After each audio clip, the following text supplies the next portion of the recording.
Good morning eighth class. Good morning all students. तो देखो बच्चों, हमारी ग्रामर की बुक हमने स्टार्ट की थी। हमारे 5 चैप्टर जो हैं अपनी टेक्स्ट बुक में कंप्लीट हो गए हैं। 5 चैप्टर के बाद हम आपको 1-2 चैप्टर कंटिन्यू अभी ग्रामर के करवाएंगे और वापस से हम हमारी टेक्स्ट बुक स्टार्ट कर देंगे।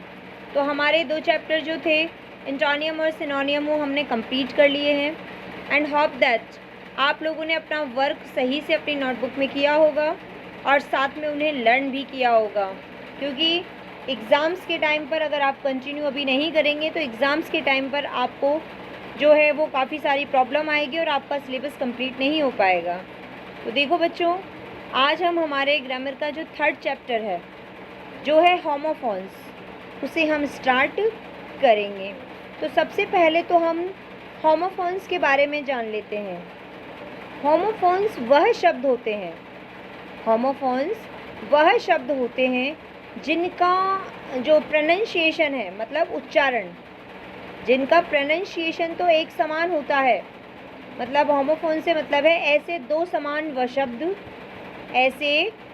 समान शब्द जिनको बोलते समय या जिनका उच्चारण करते समय वो एक समान सुनाई देते हैं या एक समान लगते हैं, लेकिन उन दोनों ही शब्दों के अर्थ में और उनकी स्पेलिंग्स में अंतर होता है, या उनकी जो अर्थ है उनकी जो अर्थ है और स्पेलिंग्स हैं वो बिल्कुल अलग अलग होती हैं। उन्हें ही होमोफोन्स कहा जाता है। तो एक बार और देख लीजिए, होमोफोन्स वह शब्द हैं जिनका उच्चारण यानी प्रोनंसिएशन तो एक समान होता है, लेकिन उनके अर्थ तथा स्पेलिंग्स अलग अलग होती हैं। जैसे कि आपको एग्जाम्पल भी दिया है, हॉल एंड हॉल। अब यहाँ देखिए, एक हॉल है HOLE हॉल। हॉल का मतलब है गड्ढा या सुराख। दूसरा ही देखिए, बिल्कुल डिफरेंट है, W से स्टार्ट हुआ है और इसको भी हम प्रोनंसिएशन करते समय हॉल ही पढ़ेंगे, लेकिन इस हॉल का मतलब है संपूर्ण। तो सबसे पहले तो अंडरस्टैंडिंग ये है आपकी, या समझने की बात ये है कि जो हम सेकंड हॉल पढ़ रहे हैं, सेकंड हॉल जिसका अर्थ संपूर्ण है, उसमें इस वर्ड की स्टार्टिंग W से हुई है, लेकिन W वर्ड क्या है? साइलेंट है।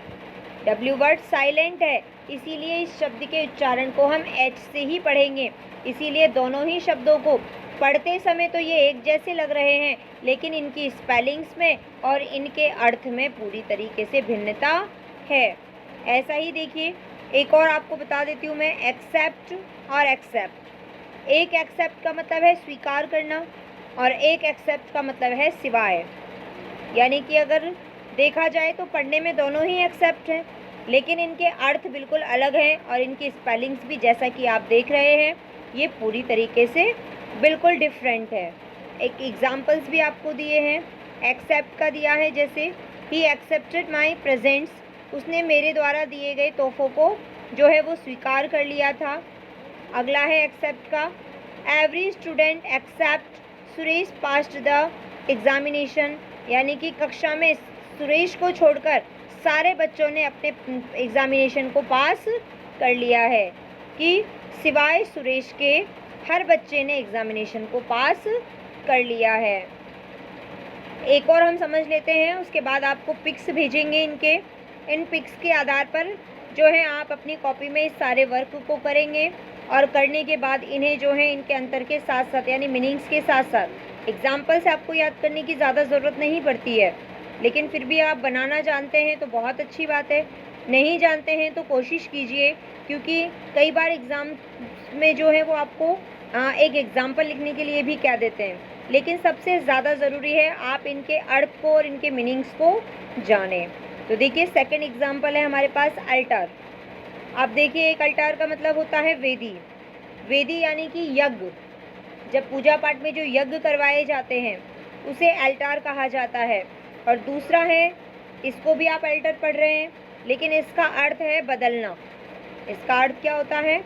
बदलना। अब जैसा कि आपको दिखाई दे रहा है, पहले वाले जो हमने अल्टर पढ़ा है वह एक नाउन है, मतलब संज्ञा है, लेकिन सेकंड वाला अल्टर क्या है? एक क्रिया है जिसमें काम को करना बताया गया है। तो देखिए, Bhagat Singh sacrificed his life at the altar of motherland, कि भगत सिंह ने मातृभूमि की वेदी पर अपने जीवन को बलिदान कर दिया था।